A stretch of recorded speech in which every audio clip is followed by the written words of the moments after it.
Graça e paz, pessoal, beleza? Espero que você esteja bem. Estamos aqui de volta no nosso canal para mais um estudo bíblico devocional.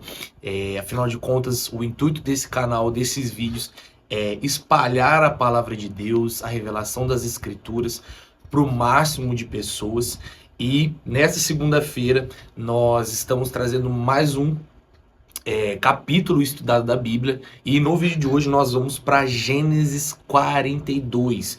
Se é a sua primeira vez aqui no canal, seja muito bem-vindo.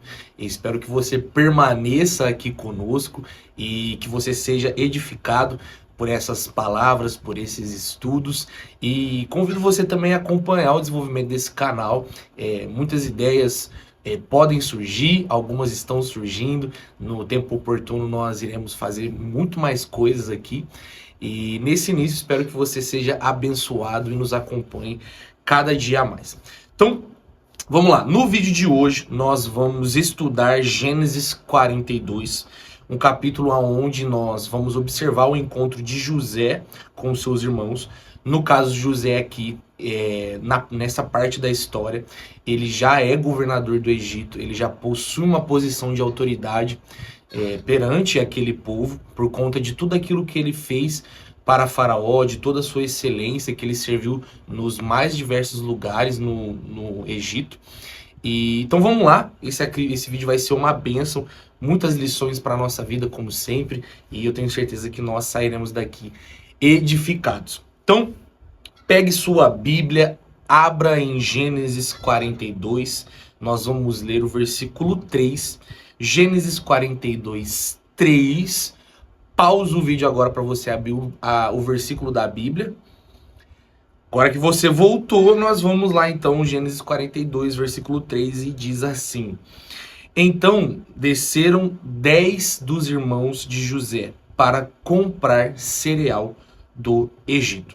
Bom, esse versículo, né, esse versículo 3, ele resume boa parte do bloco, de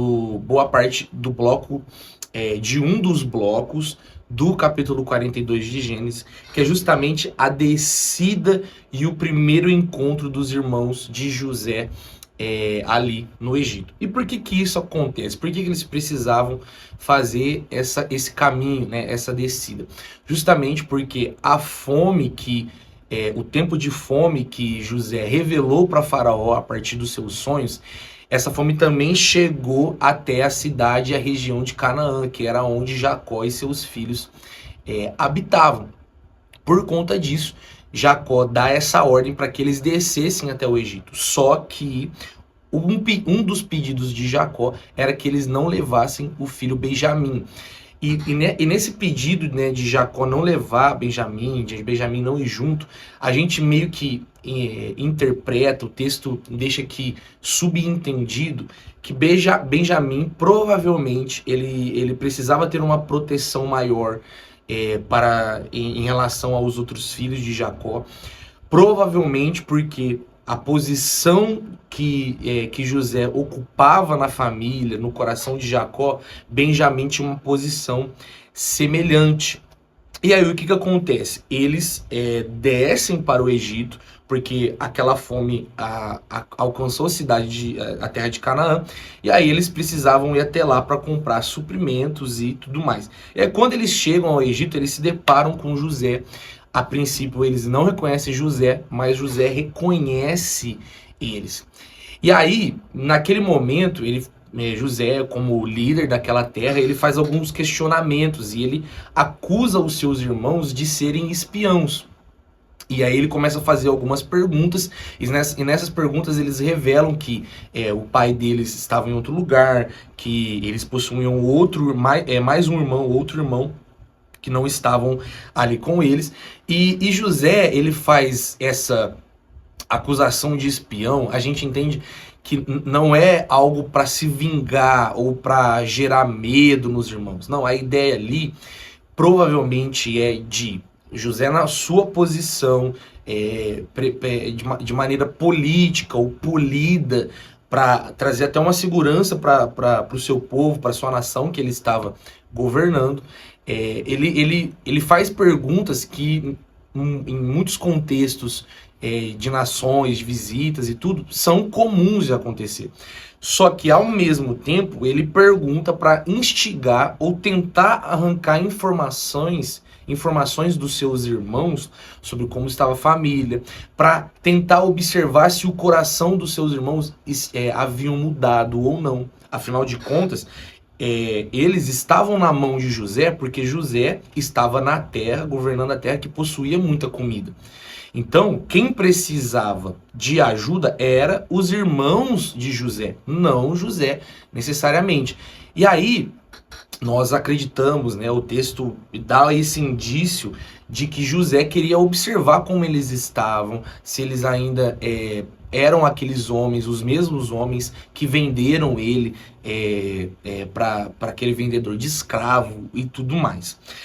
E aí, diante desse início, né, dessa situação que o início do capítulo 42 nos apresenta, José, ele apresenta um teste para seus irmãos, justamente para instigar, para cutucar, para observar como que estava o coração deles depois de tantos anos. E aí, para você que está com a sua Bíblia aberta, nós vamos lá para o versículo 18, e nós vamos ler até o 20, e diz assim as Escrituras: Ao terceiro dia, disse-lhes José: Fazei o seguinte e vivereis, pois temo a Deus. Se sois homens honestos, fique detido um de vós na casa da vossa prisão, vós outros ide, levai cereal para suprir a fome das vossas casas. Verso 20. E trazei-me vosso irmão mais novo, com o que serão verificadas as suas palavras, e não morrereis. E eles se dispuseram a fazê-lo. Ou seja, olha só a intenção de José. Ele quer observar se a palavra dos seus irmãos. Olha só como que é uma questão de integridade, de honra, para saber como que estava o caráter. Por quê?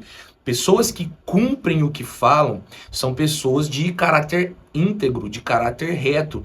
Quem libera uma palavra, quem faz uma afirmação, quem faz uma promessa e cumpre isso, são pessoas fortes que não se movimentam pelas circunstâncias, mas se movimentam por aquilo que elas disseram.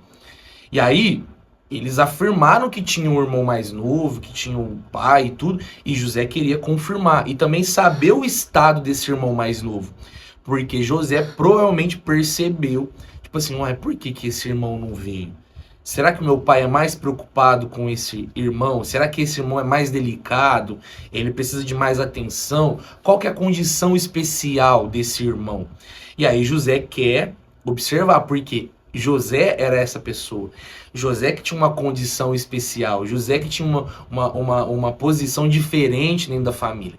E aí José queria saber se os irmãos que ele possuíam, se eram os mesmos que venderam ele naquela época, anos atrás. Porque se eles fizeram mal para José, que possuía esse lugar diferenciado dos outros, talvez eles poderiam fazer o mesmo com Benjamim, que era o irmão mais novo. Então, ou seja, depois de 3 dias que eles estavam lá, José apresenta esse teste para ele. E esse teste ele vai ter 2 objetivos centrais. Primeiro, despertar a consciência dos irmãos sobre aquilo que eles realizaram ao passado e também verificar o estado do irmão mais novo, que é o que nós acabamos de afirmar. Então, ou seja, José não está buscando vingança, irmão. Coloca isso na sua cabeça. José não está buscando vingança. Até porque José, no cenário que ele está aqui, ele não está um cenário imediato de que ele vai fazer algo ruim com seus irmãos. Não, José ele tá montando uma cena, José está preparando um cenário de uma forma que ele queira ver e observar como que está a família naquele tempo de fome. Só que aí é engraçado que, e aí aqui talvez seja o momento em que o nosso estudo começa a tomar um novo tom. Diante dessa situação, algo entre os irmãos acontece.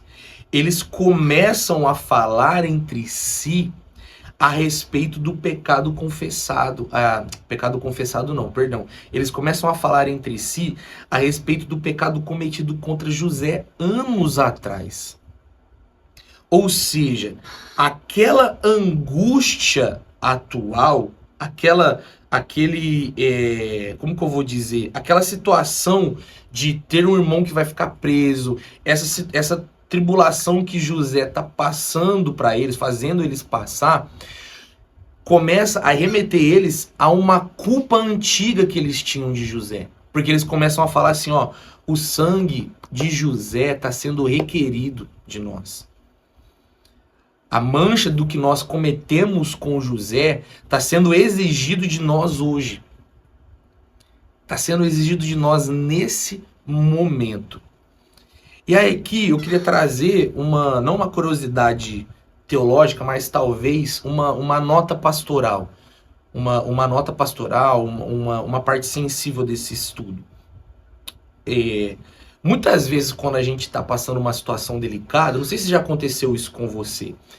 Você está lá vivendo sua vida e tudo mais, e de repente aparece uma situação difícil. Às vezes um desemprego, ou às vezes uma situação de enfermidade, tudo. Ou acontece algo ruim, enfim, você passa algo que te causa dor, algo que te causa sofrimento. E não sei se já aconteceu com você, mas na hora que você passa por aquilo, você está passando por aquilo, muitas vezes você começa a lembrar do passado. Você fala assim, cara, eu tô passando isso porque eu fiz isso lá atrás. Eu tô passando isso aqui e está sendo consequência do erro que eu cometi. E aí você vai fazendo reflexões, você começa a tentar achar a causa daquele sofrimento que você está passando. Só que o que acontece? Biblicamente falando, é muito complicado nós sustentarmos que o sofrimento que nós estamos vivendo hoje, ele é uma consequência automática de algum pecado específico lá atrás. Sabe por quê, irmão? A gente não consegue avaliar, porque são tantos pecados que a gente comete, principalmente antes da nossa conversão, tanta coisa ruim que dá, que, assim, qualquer pecado lá atrás pode causar um sofrimento hoje, sabe? E a grande verdade é o seguinte, depois do pecado original, todos e toda a humanidade estava distante do Senhor. Estava separado do Senhor. E a terra, todo o mundo, todo o universo caiu junto com Adão. Todos pecaram e destituídos estão da glória de Deus. Então, ou seja, a partir do pecado, é natural que aconteça coisas ruins, que maldades e tribulações aconteçam na nossa vida e também na natureza. Então é muito complicado você tentar associar um pecado específico a um sofrimento que você está vivendo hoje, sabe? É muito difícil fazer isso. Até porque nós temos, por exemplo, alguns versículos na Bíblia que falam que quando nós nos arrependemos, confessamos, entregamos a nossa vida para o Senhor, aqueles pecados estão perdoados e o Senhor já não se lembra mais dele. Só que a grande questão que eu quero levantar nesse momento não é se o meu sofrimento atual é consequência do pecado lá atrás. Não é esse o ponto, não é esse o questionamento aqui. Mas o que nós estamos levantando nesse momento é que situações de tribulação, situações de turbulência na nossa vida, situações de sofrimento na nossa vida, elas despertam na nossa consciência uma autoanálise sobre como que está o nosso caráter diante do Senhor. Vou repetir isso aqui. O sofrimento atual, o momento de tribulação, o sofrimento atual, o momento de tribulação que nós estamos passando, as situações difíceis na nossa vida, elas despertam a nossa consciência diante do Senhor. Para sabermos, para nos autoavaliarmos sobre como está o nosso caráter diante de Deus. Isso é algo que acontece conosco. É quase como se fosse uma coisa interligada na outra, sabe? Por quê? É natural, como eu já disse outras vezes aqui no canal, é natural quando coisas ruins acontecem, é natural a gente tentar encontrar um culpado, ainda que esse culpado seja a gente. E aí a gente quer tentar encontrar qual foi a atitude que nós cometemos de errado para tentar mudar e não fazer. E isso, de certa forma, é correto, irmão. É correto. E o sofrimento, a dor, ele tem esse convite. E sabe por que muitas vezes a gente não pode associar o sofrimento atual com o pecado passado? Porque a dor, o dia mau, a chuva ruim, o tempo de seca aparece tanto para homens piedosos quanto para homens que não são piedosos.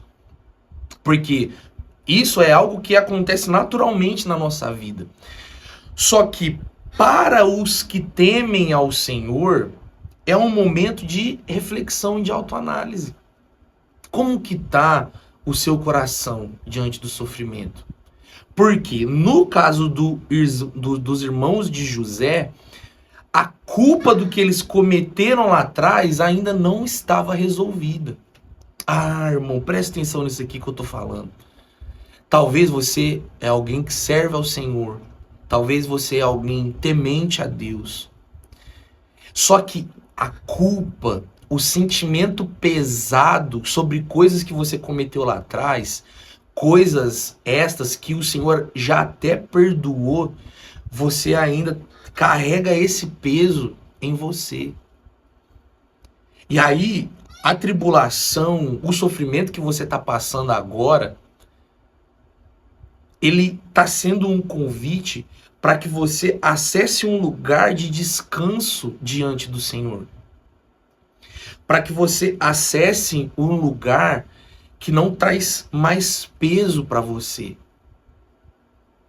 Mas também é um lugar de avaliação. Será que eu sou o mesmo lá da época que eu não servia a Deus? Lá da época onde eu não tinha confessado ainda Jesus como meu Salvador? São duas situações. Talvez você está num momento de tribulação, carregando peso, carregando culpa de coisas do passado. Ou talvez você está nesse momento de tribulação onde você permanece o mesmo do passado e você ainda não mudou. Você ainda continua cometendo os mesmos erros daquela época. Você ainda continua realizando as mesmas coisas. Por isso que o sofrimento, a dor, ele é um lugar de autoanálise. Um lugar de autoavaliação. E sabe, irmão, não é fácil se autoavaliar. Não é fácil você colocar um espelho diante de você e você enxergar as suas limitações. E isso aconteceu com os irmãos de José. Eles começaram a lembrar do que eles cometeram no passado. Eles começaram a lembrar do que eles haviam feito.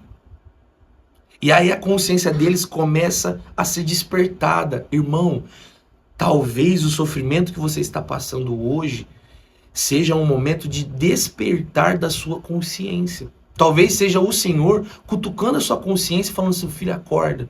Eu quero que você dê atenção para isso na sua vida. Eu quero que você analise isso da sua vida. Filho, eu quero que você analise essa culpa que você ainda não tirou de você. Eu quero que você analise para que você mude e não seja mais o mesmo daquela época. Ah, irmão, isso aqui é muito poderoso.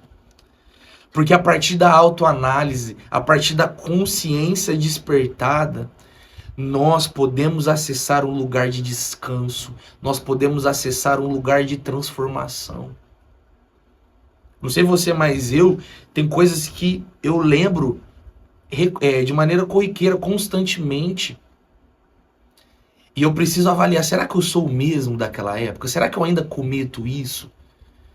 E todas as vezes quando eu lembro daquilo, ou de outras coisas, eu olho e falo assim, não, cara, eu não sou mais o mesmo, eu mudei. Em outras situações eu falo, eu ainda fiz isso, eu ainda faço isso, eu preciso mudar.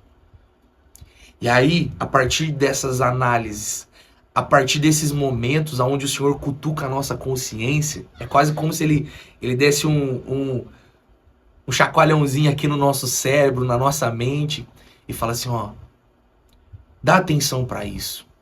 Você precisa mudar isso. Dá atenção para isso. Você precisa se livrar dessa culpa, porque eu já te perdoei. Sabe, irmãos, esse é o convite do Senhor nesse capítulo. Despertar a nossa consciência para nos livrar da culpa, para saber que o Senhor já nos perdoou de uma culpa, de um pecado passado, ou de uma análise sobre sermos ou não os mesmos do passado. Esse é o convite do Senhor. E aí, dando sequência, após essa nota pastoral, dando sequência, José, ele coloca um impedimento maior no teste, que é justamente o seguinte, os irmãos, eles compraram, né, eles compraram, né, o alimento. José falou que era para eles levarem comida pro seu pai e tudo mais. E aí José, ele devolve o dinheiro, ele coloca o dinheiro no saco de comida que eles estavam levando e tal. Ou seja, colocando uma situação onde possivelmente os irmãos de José enganaram ele na compra daquela comida. Então, ou seja, o teste que já era difícil, de ter um irmão que estava sendo preso, um teste que já estava sendo complicado, de ter que trazer um irmão mais novo, que era mais cuidado por Jacó, agora ele se tornou mais pesado. E aí José, ele tá mais ou menos assim, cara, eu quero ver até aonde os meus irmãos vão. Eu quero observar qual que é o limite deles. Se eles vão enfrentar até as últimas consequências.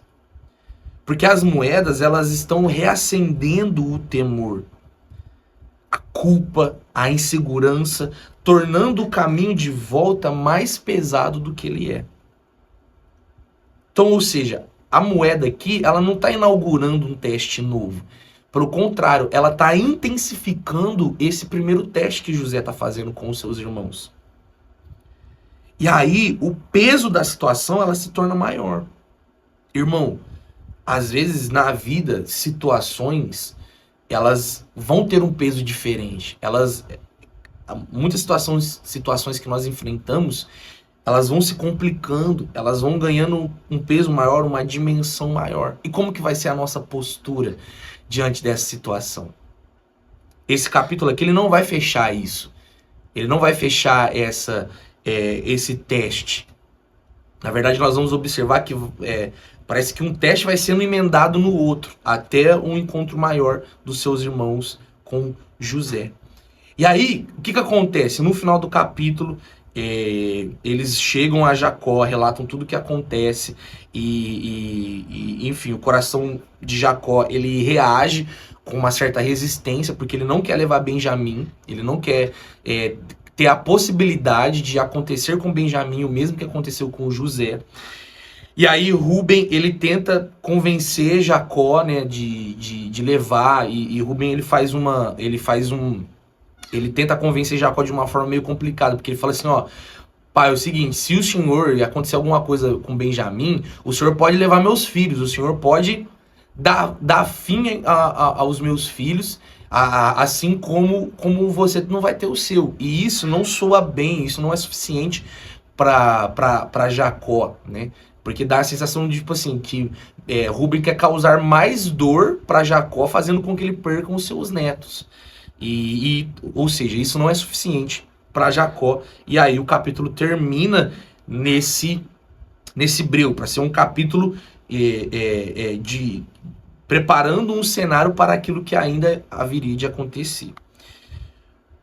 Mas, mediante a tudo que nós falamos, esse estudo, ele se torna um convite sobre aquilo que nós falamos na nota pastoral. Como que nós lidamos com o nosso passado diante de Deus? Como que tem sido a nossa relação com o passado? Pecados não tratados, palavras não confessadas, responsabilidades que nós evitamos, traumas, sentimentos de culpa aqui dentro. Muitas vezes essas coisas, elas não desaparecem com o tempo. E aí elas ficam latentes no nosso coração, elas ficam martelando ali, elas ficam, sabe, nos levando. Então, não é sobre Deus ter perdoado ou não. Não é se perdemos a salvação ou não. Não é se Deus está nos punindo por conta de algo que nós fizemos no passado. Não é sobre uma brecha espiritual que foi aberta não sei quantos anos atrás e nós estamos padecendo por conta dessa brecha aberta. Não é sobre isso. É sobre a nossa postura. É sobre um peso de culpa. É sobre um trauma não resolvido. É sobre uma alma que não descansa porque ela ainda não se resolveu referente àquela dor, aquele passado, aquele pecado, aquela culpa. E aí vai carregando isso e vai fazendo com que a caminhada seja mais dolorosa. Irmão, Deus tem uma caminhada de descanso para você. Que o peso da caminhada cristã seja apenas nas suas renúncias, seja apenas nas tribulações, mas não que seja uma caminhada de culpa, porque a vida cristã ela já é pesada, porque a gente precisa negar a todo momento a nossa carne, a gente precisa negar a todo momento os nossos anseios, os nossos desejos, e além disso, nós vamos padecer muitos sofrimentos. Sofrimentos que vão apontar para milagres de provisão, sofrimentos que vão apontar para milagres de cura e o Senhor vai precisar realizar. Muitas vezes sofrimentos que vão levar nós a um ambiente de luto, ambientes de perda. Então, ou seja, a caminhada cristã ela já tem essa dificuldade, o caminho já é estreito. E aí, o caminho sendo estreito seguindo ao Senhor, muitas vezes a gente torna mais difícil, mais dificultoso, porque nós não tratamos algo com o nosso passado. Porque a gente ainda não teve uma consciência despertada para resolver isso no passado. Ou nós deixamos o caminho mais difícil porque nós ainda somos o mesmo do passado. Ou seja, nós confessamos Cristo com a nossa boca, mas ainda permanecemos fazendo o mesmo que nós fazíamos antes. Essa é a situação que os irmãos de José estavam enfrentando. Essa era a situação que eles estavam enfrentando. Onde eles tinham a possibilidade de ou tratar aquele pecado, ou tratar aquela culpa, ou de serem os mesmos da época que eles venderam José. E talvez o momento de sofrimento que você está passando, o momento de dor, é o Senhor despertando a sua consciência para você fazer essa autoanálise. Essa é a aplicação pessoal do nosso estudo hoje. É um convite do Senhor para que você se autoavalie, para que você se livre dessa culpa, para que você resolva a sua alma e tenha a oportunidade de ser diferente do que da época que você não servia a Cristo. Nossa, irmão, isso como dizem por aí, é ouro, né? É ouro puro essa revelação da Escritura para nós aqui. Amém? Convido você a fechar seus olhos para nós orarmos e encerrarmos esse estudo. Amém? Pai, nós te agradecemos por esta palavra. Te agradecemos porque o Senhor, nesse estudo, nos convidou a termos uma postura diferente diante da dor, diante do sofrimento. Uma postura de autoavaliação, para sabermos se nós somos o mesmo do passado ou não. Para avaliarmos se no nosso coração, se na nossa alma, ainda há um vínculo com a culpa do passado.